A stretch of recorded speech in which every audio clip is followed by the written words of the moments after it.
rapaziada, tudo jóia? Fica ligado nesse vídeo que hoje a gente vai falar sobre seguro com benefício em vida. Hoje eu tô com minha amiga aqui, a Nívia. Tudo bom, Nívia? Tudo jóia. Tranquila hoje? Tudo tranquilo. Que bom, que bom. Cara, primeiramente eu queria agradecer a oportunidade de estar aqui conversando com você hoje. O seguro, eu acho que ele é algo muito importante a ser debatido e muita gente tem vários gatilhos ruins quando a gente fala de seguro. Sim. Inclusive, eu te indiquei alguns clientes que até achavam que é a pirâmide, né? Tem os preconceitos, né? Exatamente. Eu queria começar, primeiramente, perguntando como que você foi parar no meio do seguro? O que te levou a vender seguro? Boa pergunta. Eu tenho uma formação no Brasil que ela, mais ou menos, ela é coligada nessa parte financeira do seguro e acabei englobando tudo. Minha formação no Brasil, contador, economista, que vem essa parte de mexer no dinheiro das pessoas. E o seguro, ele não é simplesmente apenas fazer um seguro para proteger a pessoa da morte, de falência, nem nada. Então, você acaba reestruturando financeiramente a vida da pessoa também. Né, que a gente acaba, que nem eu costumo brincar, você entra na vida da pessoa financeira, entra na vida da pessoa para dar uma proteção, toda essa parte, então é meio que coligado. E eu me descobri nessa área, na indústria financeira. E acabei unindo o útil ao agradável. Voltei para minha área aqui na América, fiz o curso, me especializei, tirei minha licença, tudo certinho e comecei a trabalhar nessa área, que eu tô gostando bastante. Não, que sensacional. E eu lembro que você havia me dito que você trabalhava com construtora também, né? Então, você sempre trabalhou com essa parte de gestão desde sempre, desde quando você se formou. É que nem eu brinco, eu nasci para mandar. Para poder empreender. Então, no Brasil, eu tinha uma construtora, né? Que eu trabalhava especificamente com banco, com Caixa Econômica. Eu trabalhei muito tempo em multinacional no Brasil. Então, toda essa parte, esse ramo empresarial, meio que empreendedora, eu sempre tive do Brasil. E quando eu vim para a América, eu nunca servi para trabalhar sendo empregada das pessoas também. Então, eu sempre empreendi o meu próprio business aqui na América. Então, tá na veia. E você começou com o quê quando veio para a América? O de sempre, né? Como todo mundo, faxina.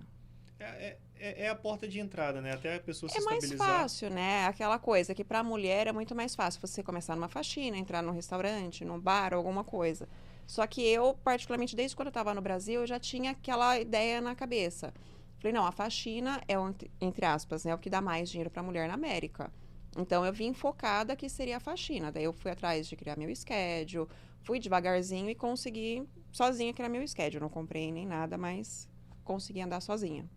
E você vê muita diferença quando o assunto é seguro em comparação com o Brasil, cara? Porque eu vejo que a gente tem muito... Lá no Brasil não se usa seguro para quase nada. Carro, nada é obrigatório também.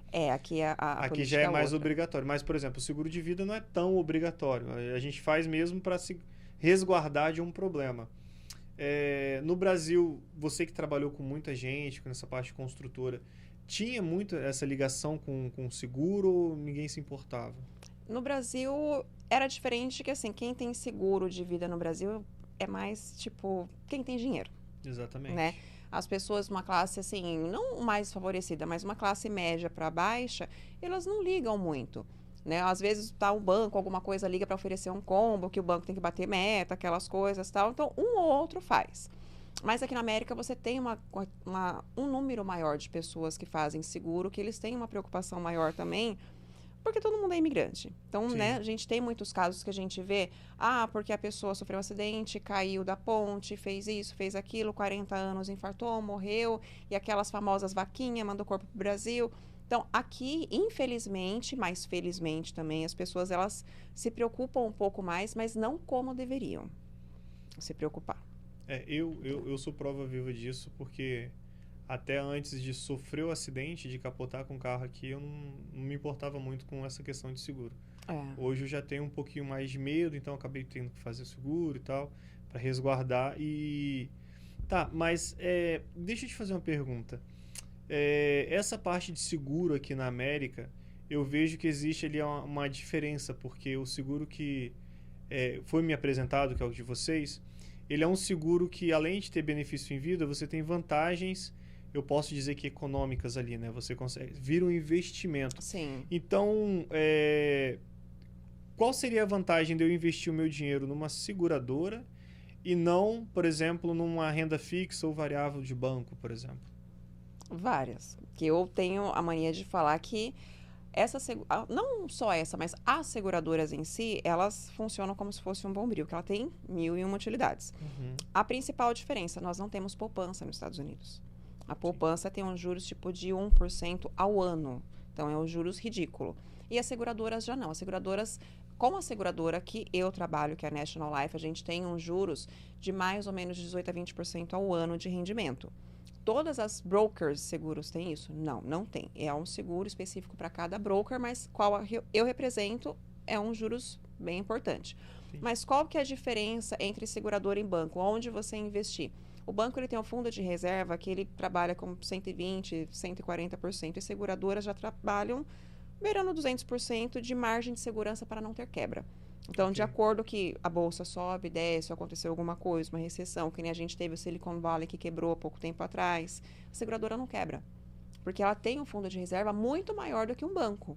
Então, ela tem uma segurança, ela dá uma segurança a mais para os clientes, não só, tipo, pessoa jurídica, mas a gente, pessoa física, ela dá uma segurança maior.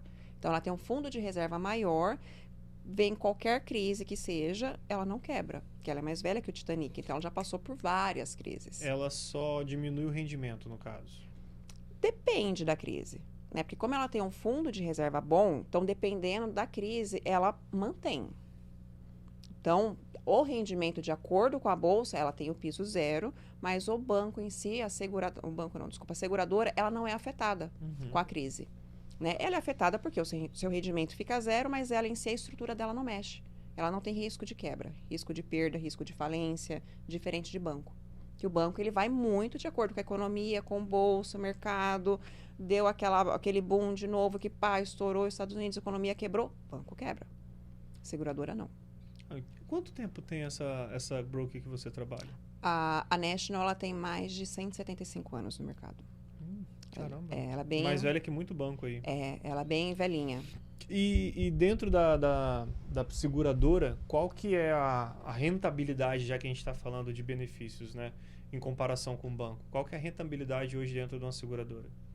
Olha, os planos que nós representamos, nós temos várias modalidades de seguro, de plano, então tudo depende de acordo com o que o cliente quer.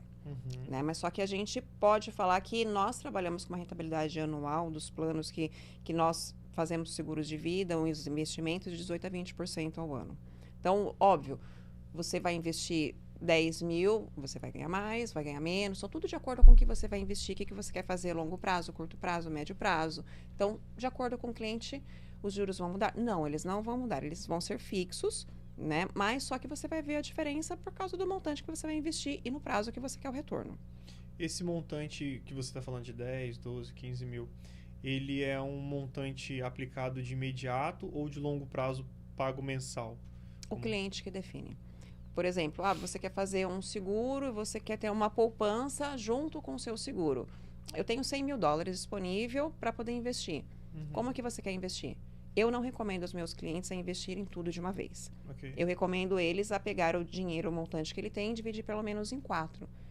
Porque aí tem uma série de burocracia. Às vezes o cliente ele não consegue adequar muito bem as finanças, tal, investe tudo e depois tem uma dor de barriga, fala, eu não consigo, quero tirar, e não pode tirar. Então, eu sempre recomendo dividir em 4 o montante que ele tem, a não ser que a pessoa, por exemplo, eu tenho 1 milhão, quero investir só 100 mil. Tipo, aí investe tudo de uma vez, mas é o cliente que determina como que ele quer investir. Entendi. E qual que é o prazo de retirada, uma vez que eu invisto 100 mil, 10 mil que seja? Quando é acima de 100 mil dólares, a gente consegue retirar a partir de 2 anos. A partir de 2 anos? A partir de 2 anos. Quando é menos ou não investe, a partir de 5 anos. Você já começa a fazer a retirada, fazer um empréstimo, alguma coisa do seu dinheiro. Por que esse prazo? Eu costumo falar que o seu dinheiro ele tem que criar um corpo para poder criar força para os juros compostos ele começar a ter vida. Sim. Então, se você não investiu nada, nesses 5 anos é o tempo que o seu dinheiro ele consegue criar uma forma, consegue criar um corpinho, ter força para começar a render os juros. Então, você não pode tirar antes dos 5 anos por causa disso. Se eu pegar, por exemplo, o imposto de renda, eu tiver que pagar o imposto de renda lá, exemplo, tá? 100 mil, 50 mil dólares, e eu faço esse aporte na seguradora, ele é abatido no meu imposto de renda? Não, o que você tem na seguradora, ele anda completamente independente da IRS. Okay. Então, você pode sacar o seu dinheiro, se já tiver no tempo certo, da seguradora e fazer o pagamento com a IRS. A seguradora, ela não te pergunta o que você vai fazer com o dinheiro. O dinheiro é seu, você faz o que você quiser. Não, eu acho que você não entendeu a pergunta. Eu perguntei a respeito do seguinte. Eu tenho que, por exemplo, se eu for chegar final do ano e for fazer as taxas, eu tiver que pagar alguma coisa ao IRS, eu vou lá e compro um bem, um carro, alguma coisa e abate.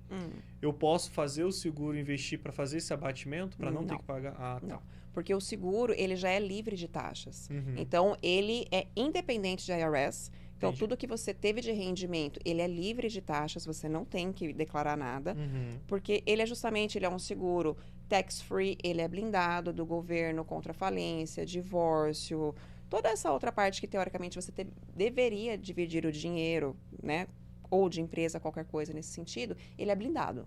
É como se o seu dinheiro estivesse dentro de um cofrinho e nada atingisse ele. A única pessoa que pode acessar é você. Entendi. Então, você não pode usar para fazer abatimentos também. Não, entendi. Vamos dizer que eu sou uma pessoa que estou pagando ali mensal 200, 300 dólares, 100 dólares que seja.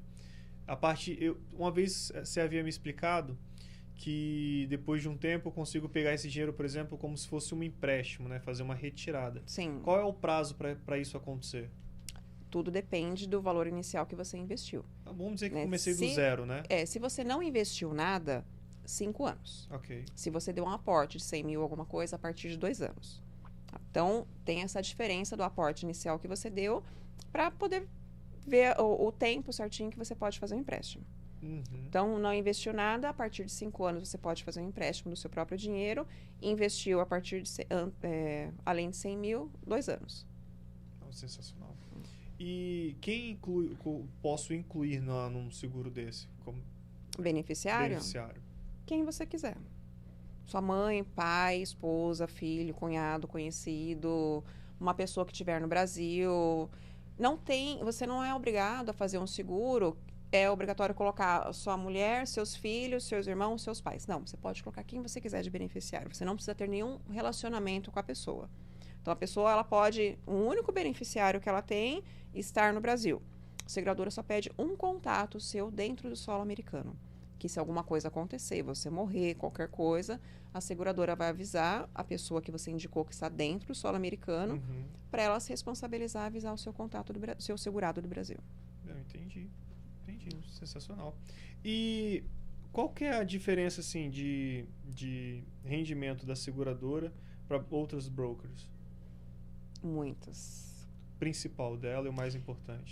Nós trabalhamos com a National, representamos a National, e trabalhamos para a PFA, que é a broker. Só que cada broker, ela tem um contrato diferente com a National. Mas por que a gente tem a broker A, B ou C, que é famosa no mercado, e não tem esse rendimento que tem a PFA? Então, tudo depende do volume de vendas, de como que foram feitas as negociações durante todo o ano que a National Life Group ela faz os contratos dela, os acordos anuais. Então, a empresa que nós trabalhamos, que é a PFA, ela é líder no mercado americano de venda de planos de seguro de vida. Certo. Então, ela lidera o plano de IOL, que é para a vida toda, ela lidera o termo, lidera o annuity, vários outros planos. Então, ela tem um mando de mercado, dizemos assim. Então, por isso que o nosso convênio junto com a National Life Group, ela tem uma taxa de rendimento maior que a gente consegue dar para os clientes, um benefício maior que outras não têm. Então, a gente pode dizer que, 18% a 20%, enquanto outras giram em torno de 9% a 10%. É muita diferença. Isso faz com que as coberturas que vocês oferecem no seguro são maiores do que as outras também? Sim, a gente tem muita diferença. Os benefícios que são ofertados para os clientes são diferentes das outras empresas também. A gente consegue dar uma cobertura maior. As outras empresas têm algumas vírgulas no meio do caminho que tem carência. Né? Por exemplo, que eu brinco muito. Quebrou uma unha, você vai poder acessar o seguro ou não? Um exemplo bem tosco. Que tem carência em outras brokers. Com a gente não tem. Porque justamente por causa disso, o volume de vendas, a National Life Group, ela acaba te beneficiando mais. Então, ela dá uma cobertura melhor para o cliente, dá uma rentabilidade melhor para o cliente. Algumas coisinhas no meio do caminho, ela acaba quebrando e não tendo. E cobre um número maior de doenças também, que outras seguradoras, outras brokers não cobrem. Quais que são hoje as restrições para que a pessoa que vai fazer o seguro, para ser aprovada ou não? Olha, o único caso que a pessoa 100% ela não consegue fazer um seguro de vida, ela sendo portadora de HIV. Ok. Tá? Ela não consegue. Agora, as outras doenças são 50% de chances. A gente não consegue afirmar com certeza, olha, você não pode. Então, a gente prefere pegar o histórico da pessoa, mandar para a National Life, eles vão analisar o histórico da pessoa e vão falar para a gente se pode ou não pode. Porque já teve casos que eu achava que não podia e foi aprovado. Então, se a pessoa tem diabetes, pressão alta, não é impedimento. Né? A pessoa ela teve um caso de câncer. Se ela está em remissão há 5 anos, ela pode ter um seguro também. Então, tem várias coisas que é melhor a gente não opinar e deixar a própria seguradora analisar. O quadro médico da pessoa influencia no valor da pólice? No valor que eu falo no sentido de cobertura? De cobertura, sim. Se você pega uma pessoa que ela tem um histórico de doença ou uma remissão de um câncer, por exemplo, uma pressão alta, um diabetes, qualquer outra coisa que você sabe que vai dar um problema amanhã, um problema cardíaco, mas que não teve uma cirurgia, qualquer coisa nesse sentido, sim, a seguradora ela pode aumentar um pouquinho o valor do seguro, mas não é uma regra. Tá? Então, cada caso é um caso, a gente tem que analisar, a seguradora analisa todo o histórico médico dela, ver desde quando, entre aspas, né, que ela começou o tratamento, tudo certinho, para ver como que funciona. Tem casos que sim, a seguradora, ela oferece para a gente falar, olha, você quer uma pólice de $100 para o João, mas pelo histórico é melhor fazer 150, que ele tem um risco maior. Sim. E a gente passa para o cliente, fala, João, você aceita? Aí o cliente fala sim ou não. Tá. Vamos dizer que eu tenho seguro, usei, continuo pagando. Existe uma reavaliação do meu seguro por eu ter acionado ele? E cai o valor? Não. Se você usou uma parte da sua pólice, se você não fechou a pólice, ela continua válida. Ok. Entendeu? Então, por exemplo, tudo depende. É difícil a gente falar assim, não, olha, vai acontecer XYZ. Não, cada caso é um caso. Você usou o seguro por causa de quê? Sei lá, você teve um acidente de carro, vamos dizer que você ficou impossibilitado de andar. Então, você vai acessar a pólice por um motivo X, mas não foi uma coisa muito grave que você teve que, por exemplo, você teve um infarto, um AVC, que você ficou com uma sequela, que não ficou andando, que uma coisa permanente para acessar a sua pólice e fechar. Então, se você não fechou a pólice, ela vai continuar vigente. Né? Ela vai ser reduzida porque você acessou uma parte e o restante vai continuar vigente. Entendi. E qual que é o prazo, eu dando entrada hoje no seguro, qual que é o prazo para eu conseguir começar a receber eu falo dentro de tudo dando certo, né? Vamos dizer assim. No máximo 3 semanas. 3 semanas? 3 semanas. Quais são os passo a passo a serem dados? Muito importante. Laudo médico. O laudo médico, ele vai determinar toda a história do seu seguro. Então, eu sempre falo para os clientes, se tem que acessar a sua pólice, seja chato e fala para o médico colocar tudo que você tem. Então, por exemplo, você quebrou o braço, colocou um pino, descreve, que faça 2, 3, 4 folhas do laudo, mas escreve exatamente o que aconteceu. Que tem muitos casos que o cliente ele fala, eu não acessei minha pólice. Tá, mas por que você não acessou? O laudo ele foi certo, o laudo não foi certo, o que aconteceu? Então, o laudo médico ele manda muito. Tá? Então, a gente tem que mandar o quê para a seguradora? Laudo médico, ela pode pedir exames para comprovar se realmente é verdadeiro ou não é verdadeiro, para evitar fraude, todas essas coisas, né? E a seguradora fazendo toda a checagem, o laudo médico, o exame, ele vai entrar em contato com o hospital, com o médico, com todo mundo para poder, né, ter make sure que tá tudo certo, a situação que você não inventou, só para dar o golpe no seguro. No máximo 3 semanas. Se ela fizer a análise dela em 1, 2 dias, em 1 semana você recebe. Então, em até. Quais são os casos que pode atrasar a liberação do seguro? O próprio cliente atrasando no envio de documentos. Se ele, por exemplo, se eu paguei lá um tempo X, aí tiver atrasado a prestação, alguma coisa, isso atrapalha na hora de acionar o seguro? Sim e não. Porque a partir do primeiro pagamento que você faz o seu seguro de vida, você já está coberto. Então, você pagou hoje, à meia-noite, você atravessou a rua, teve um acidente, você já está coberto. Pode acionar a sua apólice. Ok. Ah, mas eu estou com o pagamento em atraso. Como que funciona? Quanto tempo está em atraso? Porque mesmo o pagamento estando em atraso, você tem um período de graça que o seguro ele chama, que você ainda entra no período de cobertura. Se você ultrapassar 60 dias sem pagar o seguro, dependendo dos casos de quanto tempo você tem a pólice, 90 dias, o próprio seguro ele é cancelado. E você ainda tem uma parte, alguns meses, que fica coberto de algumas doenças, de algumas coisas, mas não completo. Então, a inadimplência atrapalha? Atrapalha. Mas se precisar receber, você recebe tudo. Entendi. Nesse caso da inadimplência, qual seria o caso de ser negado? Muito mais que um atraso, 2, ou só aplica só na questão da demora mesmo? Olha, o que eu normalmente falo? O laudo médico atrapalha, que é uma das principais causas que nega você receber alguma coisa. Eu já achava mais que era pela questão da inadimplência. Não, porque até aí, se o cliente está atrasado mais de 90 dias alguma coisa, cada caso é um caso, sempre cada caso é um caso. Ele consegue ainda mesmo assim acessar a pólice dele, que ele tem um período X de carência, mesmo depois que acabou, que ele, né, entre aspas, encerrou o plano por falta de pagamento, mas ele fica coberto um tempo X depois.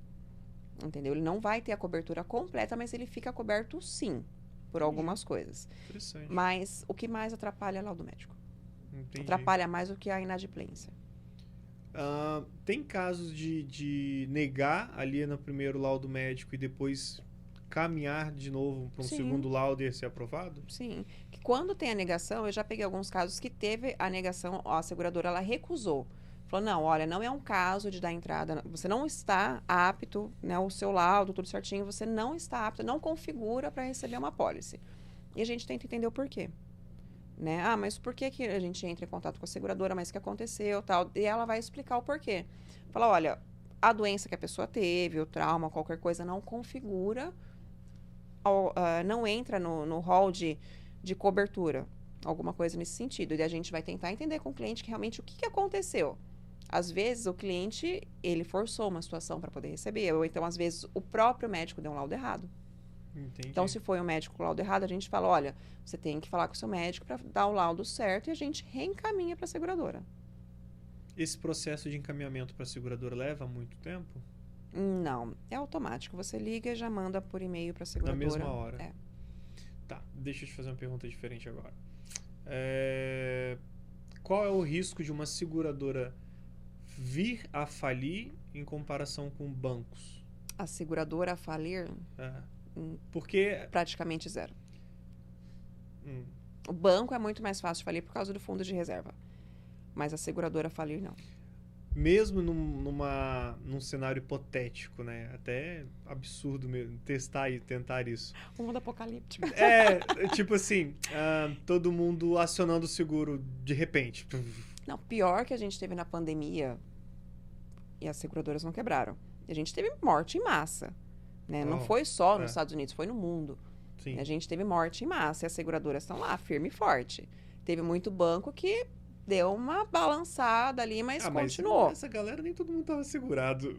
Não, mas quando entrou a pandemia, foi um verdadeiro inferno, um caos na indústria financeira, porque todo mundo tinha medo de morrer. I know. Sabe, aquela coisa que tipo, foi uma neurose, vou sair na rua, vou pegar, vou isso, aquilo. Quem que não teve ninguém na família que teve o coronavírus? Eu fui uma barata que eu não peguei nenhuma vez. Mas minha filha pegou 2 vezes, é criança e tal. Então, eu tenho parentes que pegaram várias vezes. Então, todo mundo entrou em pânico e falou, eu vou fazer um seguro que eu vou morrer. Então, teve um colapso. E muitas pessoas acessaram a pólice que morreram. E mesmo assim, a seguradora está lá. Firme e forte. Existe algum cenário em que pode vir a corretora ela chegar a este patamar de declarar a falência? Não, as seguradoras, elas é como se fosse um acordo. É porque a gente está falando É mais fácil ela falar, estou encerrando as atividades, do que ela falir. Entendi. É porque a gente está falando das brokers, né? Que são abaixo da principal. Por exemplo, a PFA, ela pode fechar, mas a National não. Mas os clientes... Aí que tá, então. É isso que eu estou tentando entender. Vamos dizer que a PFA fechou, mas eles têm um banco de dados de clientes com pagamentos. E isso vai para outra broker? Ou como é que funciona isso? A National... Declarei falência hoje, pá. É uma coisa meio também que impossível de acontecer, Sim. mas né, vai que. A National ela tem um banco de dados dela, então cada agente que trabalha com a National tem o seu número de usuário, número de agente, tudo certinho. Então, por exemplo, a Anívia saiu da PFA. O que vai acontecer? 2 caminhos. Ou a Anívia vai carregar os clientes dela, pode ser uma pessoa completamente independente trabalhar direto com a National, ou os clientes da Anívia ficam todos com a PFA. A PFA fechou as portas, não quer mais trabalhar, aconteceu qualquer coisa e fechou. Tudo com a National. Entendi. Porque a National, ela é responsável por tudo. Então, tipo, a Nivea não é insubstituível, a PFA não é insubstituível, porque a National tá ali para segurar as pontas. Sim. Como ela é uma empresa centenária, ela tem toda essa estrutura. Não, entendi.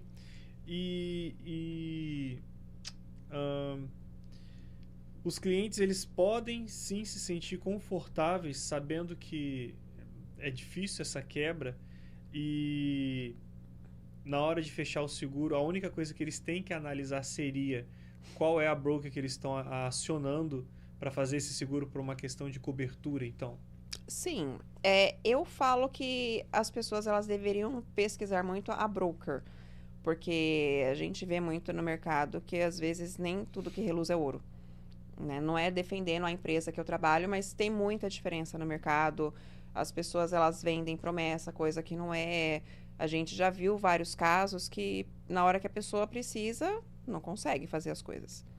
Né? Então, fala por falar para poder vender, fazer aquela venda para o cliente, fechar o seguro de vida e depois, pá, todo mundo some. Né? Você como... a palavra que usa para vocês vender o seguro aqui consultora é qual? Financeira. Consultora financeira. Então, por usar essa palavra de consultor financeiro, antes de fazer o seguro, se a pessoa precisar, você trabalha ali com um funil financeiro para equilibrar as contas dela? E como funciona isso? Normalmente eu pergunto para o cliente, por exemplo, vou vender um seguro para você.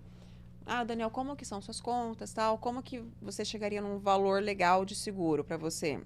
Então, depende muito do cliente, cada caso, né? Uhum. Eu não sei, eu acho que uns $500 dá para eu pagar por mês. Aí, a gente sempre tem que começar a partir do princípio.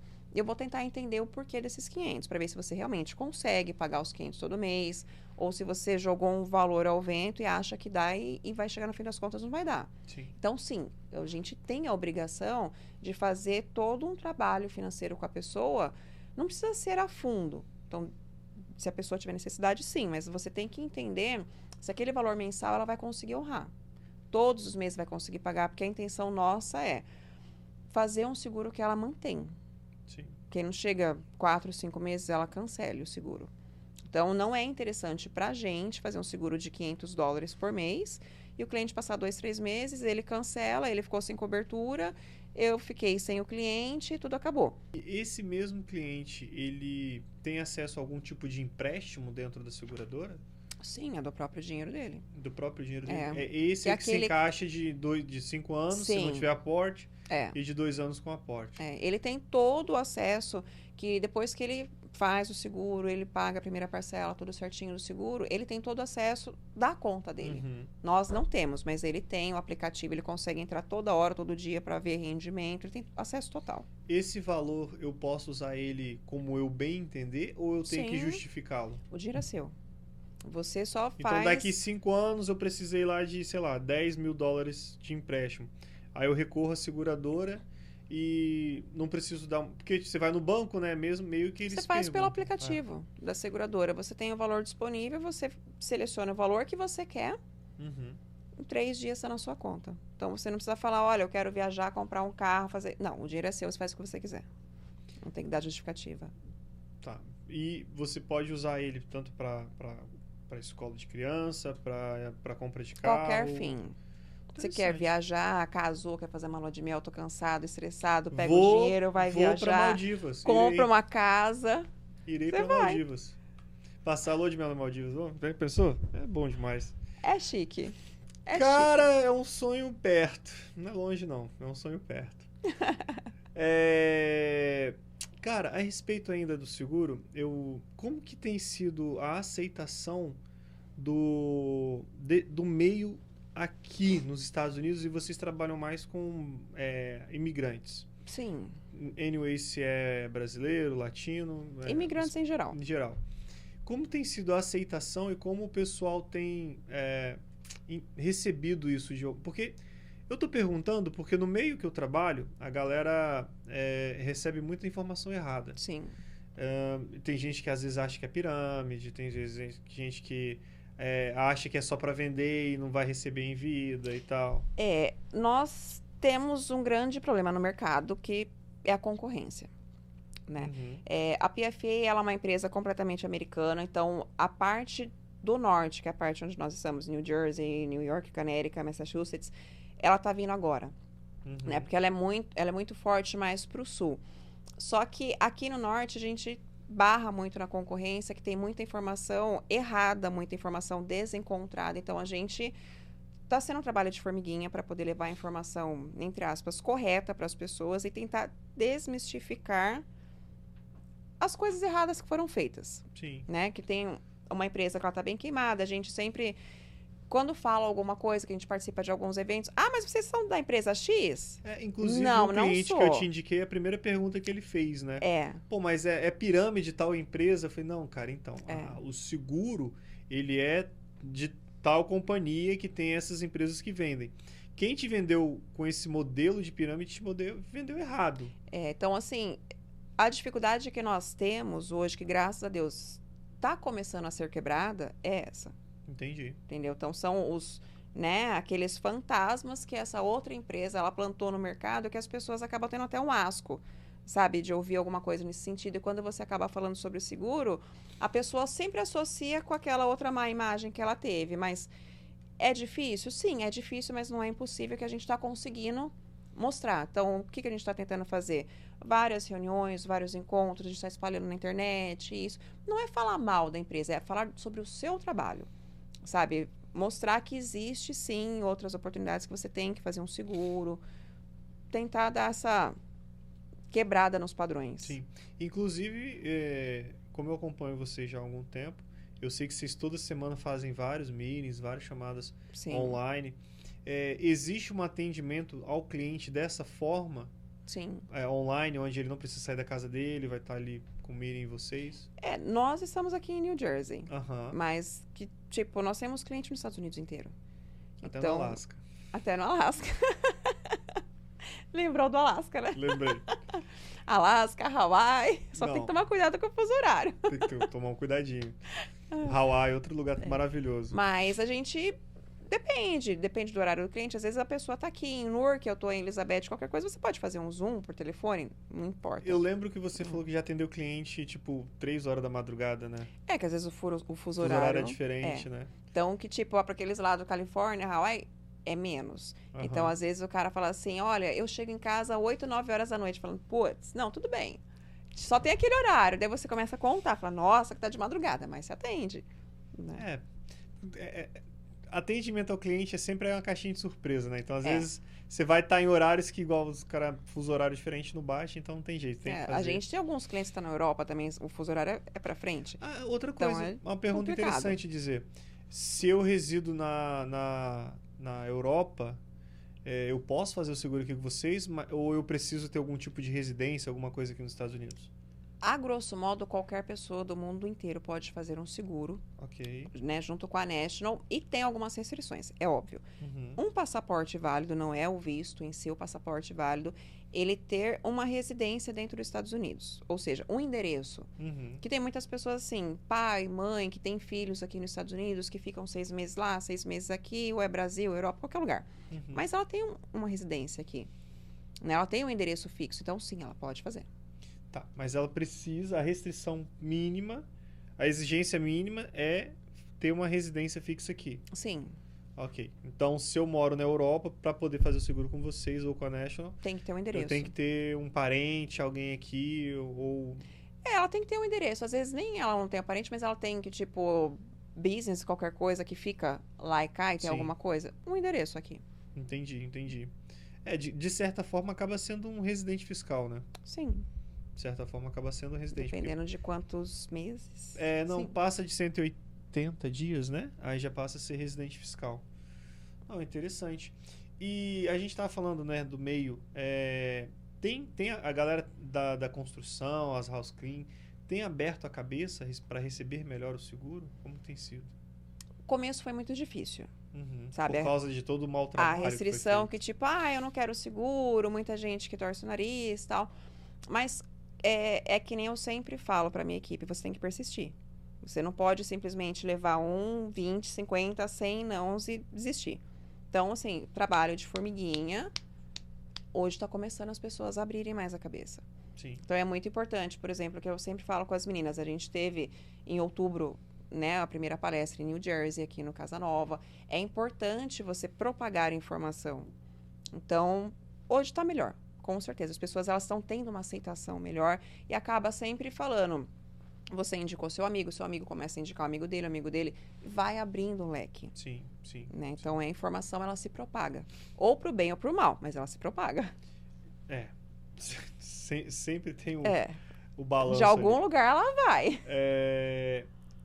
O seguro, ele também tem algum tipo de pacote ou atendimento para, por exemplo, eu tenho uma companhia, né? Eu quero fazer um seguro ali geral para os meus funcionários. Existe um pacote, alguma coisa assim? Existe. Nós trabalhamos também com um plano empresarial, que é diferente do que, por exemplo, você fazer um seguro para você, para os seus filhos, tal, e para você, para sua companhia. Tem uma série ele é mais chatinho, então assim, a gente não consegue entrar muito em detalhes, porque a gente consegue ter abatimento nas taxas da empresa, então tem que ter o número X de funcionário, o número X de vidas, tem muita coisa boa para o dono da empresa que acaba beneficiando. Okay. Então, por exemplo, você é uma empresa com 10 funcionários, são mínimo 10 vidas, para a gente poder fazer o seguro, parte empresarial. Mas só que, por exemplo, você que vai fazer, você trabalha na companhia X e você é funcionário, você vai fazer. Só que você acaba gostando, você fala assim, não, eu quero fazer para minha esposa, para meus filhos, para o meu irmão, meu cunhado. Então, vai abrindo um leque maior de opções para a gente também, né? Mas para o dono da empresa é muito vantajoso que ele consegue ter o abatimento nas taxas dele.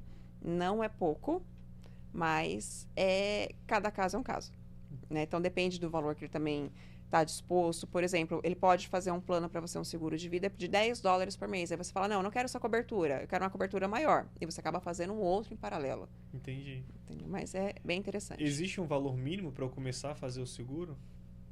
De empresa? Ou de pessoa física? Não. Não existe. Não existe nem valor mínimo, nem valor máximo. Depende muito da idade. Que às vezes, por exemplo, eu tenho 10 anos, você tem 20 anos. Então, o mesmo valor, para mim, não vai ser para você. Então, a idade que vai mandar. Não é o valor mínimo. Não, entendi. Satisfeito. Bastante informação, bastante coisa legal. A gente vai continuar esse papo. A gente tem mais pontos a serem debatidos. Eu acho que esse é um tabu que tem que ser quebrado. Sim. Eu tenho acompanhado você, tenho acompanhado a Caçula também, a sua sócia. E a gente tem feito uma pesquisa de ver como que está o andamento de mercado.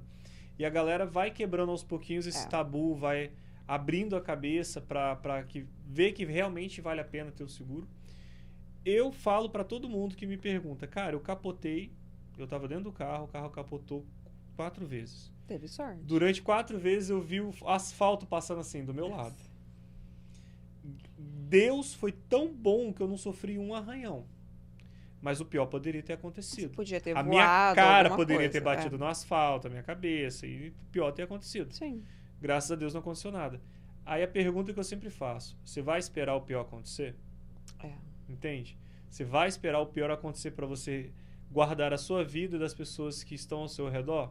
Entrar na estatística. Entendeu? Mais um? Não. Então, se você assistiu até o final, fica de olho, tem muito mais para vir. Cola com a gente que é sucesso. Valeu!